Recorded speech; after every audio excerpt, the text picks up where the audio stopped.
How do you do? Mr. Carl Lemley feels it would be a little unkind to present this picture without just a word of friendly warning. It is one of the strangest tales ever told.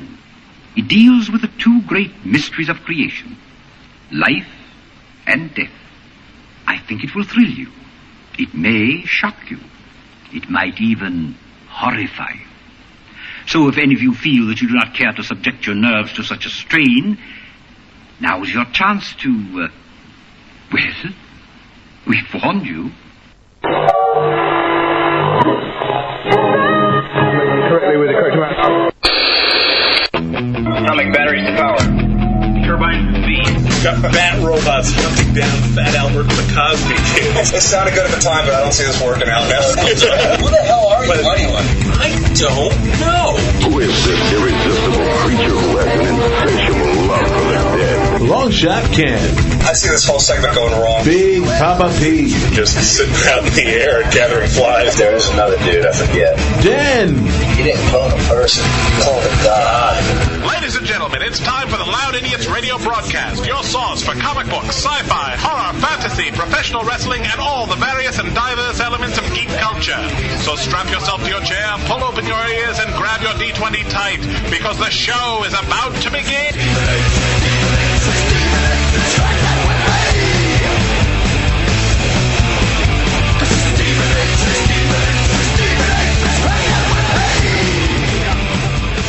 Hello, ladies and gentlemen. It is a fine summer day. It's a hot summer day. It was a hot summer night, and the beach was burning. There was fog crawling over the sand. I'm not going to go any further into that song. I was going to see how far you were going to go. No, with just you and me talking today, it's going to get real awkward real quick. So probably. Yeah, I'm going to leave the rest to Meatloaf and Jim Steinman.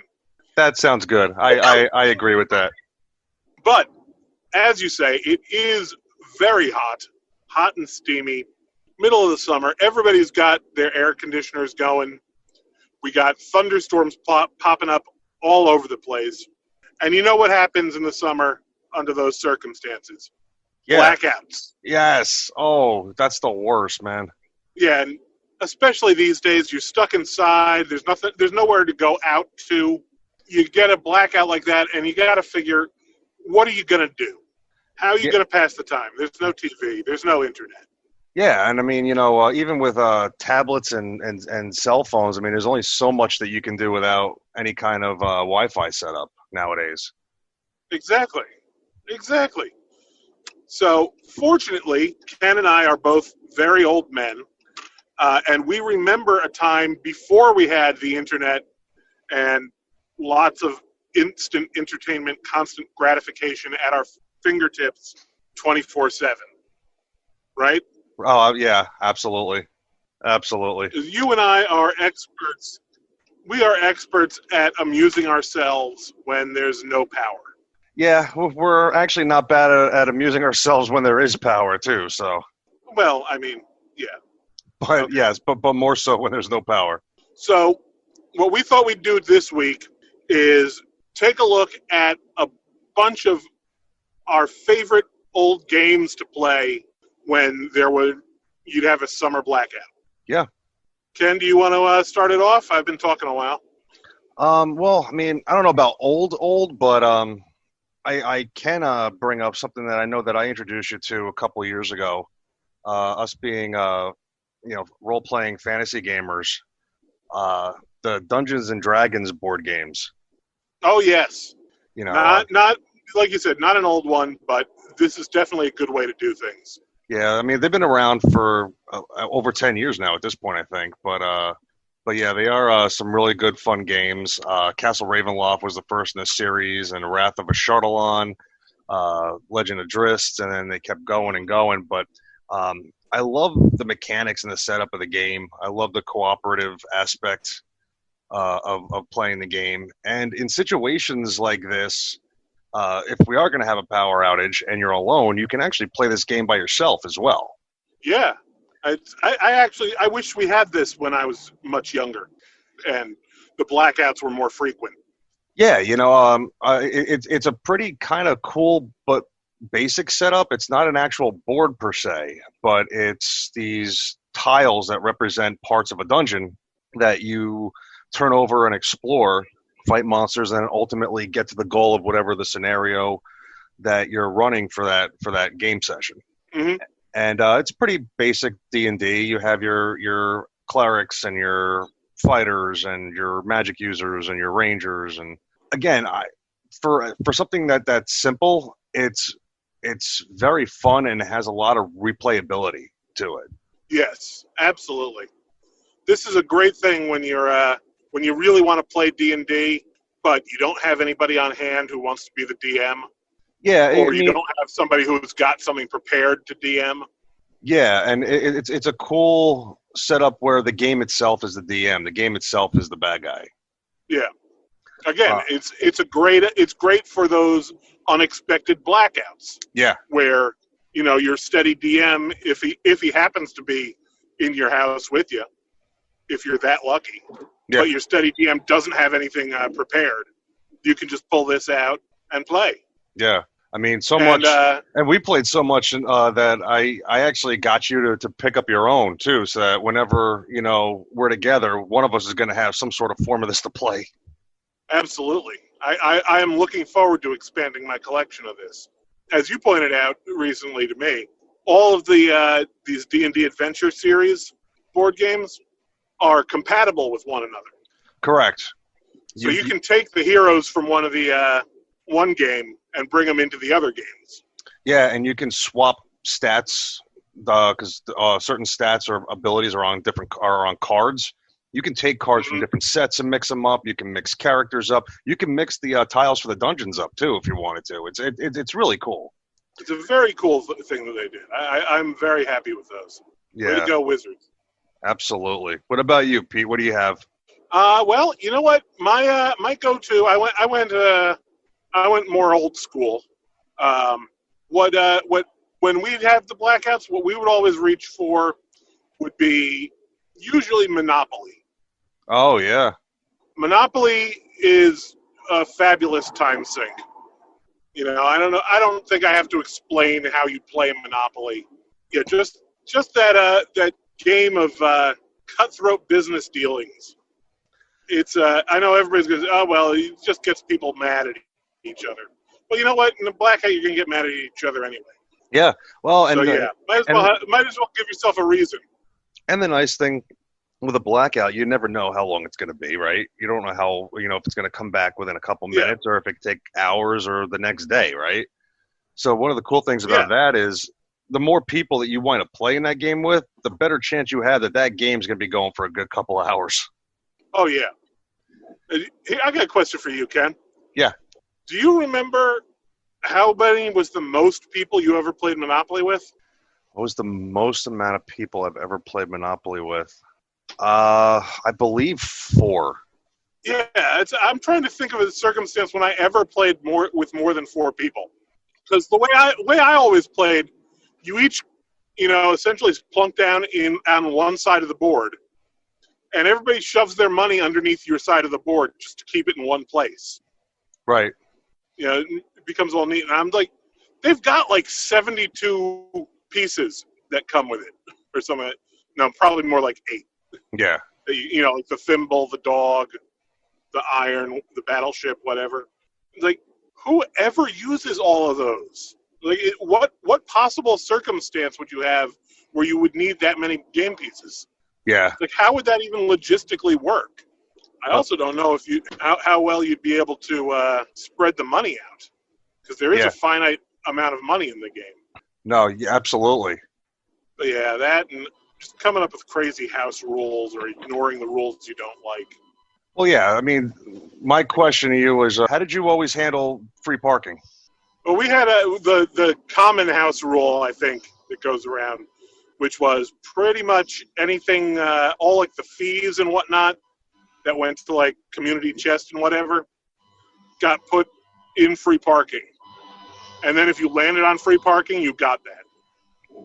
Right. I mean, I know that's completely against the the normal rule, like the book rules for Monopoly, but that's what we always did. Yeah, I think that was a pretty common thing among people. And joining us is our other idiot. We've got Big Dog Den with us. How you doing, buddy? I'm all right, man. Apparently I had a little bit of problems getting into the room. Yeah, I just ignored you the first time. So here we are, Dan. The premise is, with the summer the way it is and how hot it's been, we run the risk of possibly going through some blackouts. And the question came up, how do we pass the time? And the go-to is by playing games. You have any particular one that you think that you would go to in the event of a power outage? Usually it all depends on if I've got a board game or a deck of cards. Deck of cards, it's usually Gin Rummy. Board game, usually Monopoly, or if it's only two of us, we stick to the two-person games. Clue. Always enjoy playing Clue. But that's, like I said, that is more fun with at least three people. Of course. I just started getting more. I never really played Clue a lot when I was younger. It wasn't until I was older that I actually started playing it. I now have 3 different Clue games that I find interesting. One of them is the Big Bang Theory. The other one is the Golden Girls. Oh wow! And I just got the new Doctor Who one. Very nice. Well, back in my day, it was always amusing to hear my family members argue over what exactly a conservatory was. I still don't know what a conservatory is. We had them all convinced for years it was the bathroom. Not kidding, man. I think that's actually a conservatory is a music room. Yeah. And back when I was growing up, we just had Clue. There was no Golden Girls Clue. There was no. It was Clue. And when I had it, I'm talking. I think I still have it. I think it's the first edition of Clue with the wooden pegs. Yeah, the wooden pegs and the. I'm pretty sure they're lead weapons. Yep. Original lead, not pewter, not aluminum. Not plastic. Oh no. I remember that in our set, by the time I got to playing it, we had lost the rope. Okay, I could see that easily. But we had a piece of string that was stood in for the rope. Oh my god. Yeah, that was interesting. But it's one of those few games I could actually play and then immediately play again. Monopoly, if you got stuck with the wrong people in the game, you could be there forever. Mm-hmm. Although I did catch a part of wind earlier what you were saying, those wild card rules, we did the exact same thing for Monopoly. It was the only way to speed things up. Oh yeah. While we're back on Monopoly, did either of you ever do the auction thing when you were playing? No. Oh, you mean when a property was flipped over? No, that would be the mortgage. Yeah. The auction, and I didn't know this until I started playing like the video game versions of Monopoly. But apparently, according to the rules of Monopoly, if you land on a property and decide not to buy it, it immediately goes up for auction. Oh yeah. Oh, I do remember that. Never heard of that. Never once played it that way with other people. Yeah. No, that I never did. I knew of it, but I never played it like that. Yeah. Well, it makes me want to actually go back and read a rule book. God forbid. Yeah, I mean, the only rule book I ever enjoyed was D&D because there were so many of them. Well, you know what? My next one is again similar to that vein and to our first pick of the D&D board game. Especially if I'm going to be in a blackout and I'm by myself. Do you guys ever, Dan? You probably do. I don't know if you do, Pete, but did you guys ever remember Fighting Fantasy? Yeah. I do not recall this. Fighting Fantasy was cool. It essentially was a choose your own adventure book. Yep. But it had an elaborate character sheet and rule set for combat within the book and the story. And it was one of those things where you go on a mission, a campaign, turn the page wherever if you want to go left, turn the page whatever to go right. And then if you come up against something, you have your character sheet at the ready with some dice and paper and the sheet, and you're constantly rolling for yourself and the monster, and then deducting and fixing everything up later. You wind up actually collecting. It was a math tutorial for nerds. It was. I mean, you could actually in your travels come up with new equipment or provisions that you can add to your sheet that you might need later on. You may not, but the replayability on that was actually really cool too, because one of those books could actually last you at least 5 or 6 reads and still not be bored with it. Right. Huh.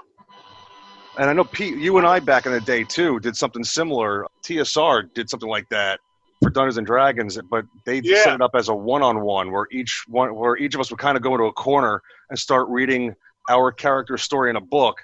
And whenever we would finish a passage, I believe, we would actually have to stop and tell each other what area we were in. And if it happened that we were in the same area, something would happen. Yeah. And that sucked. That must have sucked for you, because I was a slow as hell reader.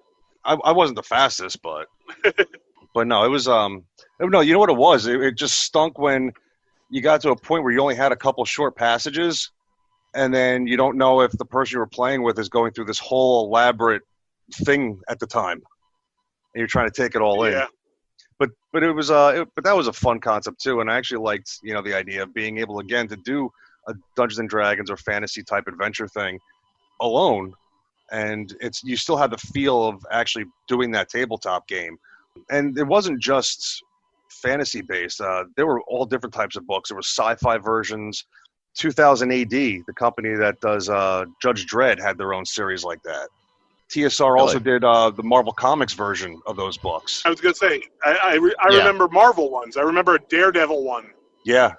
There were some Spider-Man. There were some really good ones back in the day. There was a Tolkien setting. It was all based on Tolkien's work, and there were some really, really good ones. I didn't know it was that in depth.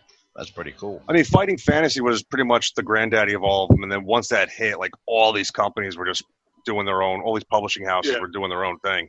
Right. But yeah, and the cool thing is they're back now. They started reprinting the books over the last 5 years or so. And now it's come to your phone and tablets too, where you can actually buy the books in digital format, and everything's all there for you digitally instead of having to have the paper and everything on hand or the dice. Is it an app? It is. Okay. I actually own it myself, and it's pretty fun. Okay.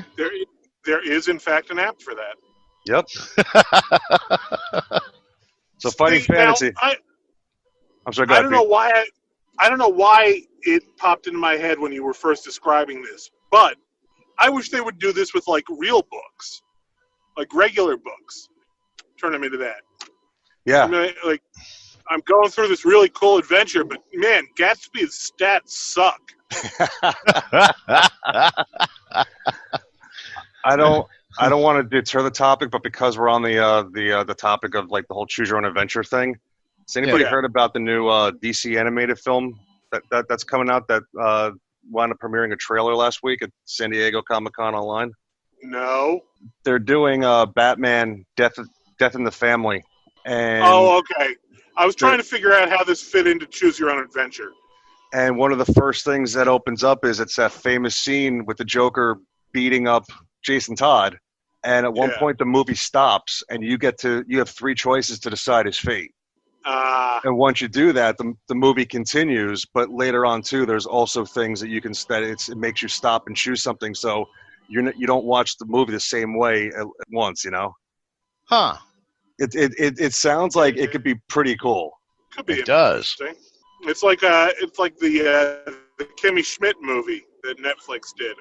That's a way to get you to watch it at least 3 times, if not more. Yeah. Well, and Black Mirror did that too. It must be a Netflix thing. Yeah. So yeah, Fighting Fantasy. It was best I could say is it was great back then, and it's just as good today. So nice. What about you, Pete? Let's see. You know what? One of the things my family always liked playing. I don't know how well remembered it is these days. Boulder Dash. Oh, I remember playing that with you and your family. Yeah, we were freaking cutthroat. because that was right up my family's alley. Dan, have you ever tried this one? Yeah, back many moons ago, but it's been ages. You want to describe it, Pete? Balderdash was a game where one player is given a word and a definition, and that player writes down the definition, and everybody else has to write down what their definition is. Like, they make up a definition for that word. And the idea is you're not, going in, you're not supposed to know what that word means. Right. And then the player who originally read the word and who knows the real definition reads out all the definitions that people put in, and everybody has to guess which is the right definition. Yeah, so essentially it's kind of like one truth and all the rest are lies. Basically, the idea is that you have to get people to guess your lie. Right. Yeah, I remember many a fun summer night actually playing that over your house. Good stuff. All right, it looks like we might only have enough time for one more. Dan, you got another one, or? Like I said, we normally just pull out cards and play whatever. I mean, occasionally go fish, but mostly just gin rummy. Were you like a war guy? No, I hated that. Really? Yeah. Oh, my wife is very competitive. Of all the people, I figured you would have been one of those guys. Oh no. No. Did you have the Crazy Eights? Learned it for a brief period because I'd never played it before. It was pretty interesting. Were you the old man pinochle guy? No, actually, I don't even know how to play that one proper. I keep trying, and she keeps getting annoyed with me. She doesn't like chess. I love chess. Backgammon is a good, nice middle ground. Yeah, pretty much backgammon's been the last thing we did. I have never learned how to play backgammon. For some reason, those rules just don't make sense to me. I can't argue. At times, they didn't to me either. I know the rules of chess. I'm just no good at it. Gotcha. Yeah, I could play too, but I mean, I played a lot when I was a kid, but I'm not there strategy wise. I mean, I'd probably get thrashed. Yeah, it's been about 15 years since I played chess. I even downloaded an app for it, and I haven't played that in 5 years. Oh wow! So it's on my very first tablet. You know what? I like I said, we're gonna have to start cutting this short. It's almost at that time already, but I really think that we could actually just do a whole series of these between the three of us. Yeah. Oh, absolutely. But yeah, I think that it's gonna. Let us know. Yeah. If you want to hear more of this, let us know. And let us know. And let us know what you like playing. Oh no, I don't care what they like playing. Well, if it's something I like, I might have to hit them up. Wait. Call to action. You're right. Yeah. Let us know what you like playing. Exactly. When you were younger. Yeah, audience engagement. I keep forgetting. Of course. Yeah. Steve. Yes. I'm really interested in that. I want to know. And tell us what you're having for dinner tonight, because I care about you. Oh my God. Yeah, that's it. Pete, that saying you care like that, it really sounded like that hurt. That hurt to come out. I don't. It's not that it hurt. It was just odd. It's a new word with a new nuance. Not really. Oh. Yeah, I say we gotta revisit something like this, and maybe do one on some of the stuff that we've been playing currently too, because I think that could be fun. Oh yeah, absolutely. But yeah, that is going to do it for us. Thank you all for tuning in. I am Longshot Ken. I'm Big Papa Pete. And I'm the Big Dog Den. Remember to keep playing those games. Loud idiots. Out! This has been a non-productive media presentation. Executive producer Frank Hablawi. This program and many others like it on the Non-Productive Network is distributed under a Creative Commons Attribution Non-Commercial No Derivatives license. Please share it, but ask before trying to change it or sell it. For more information, visit non-productive.com.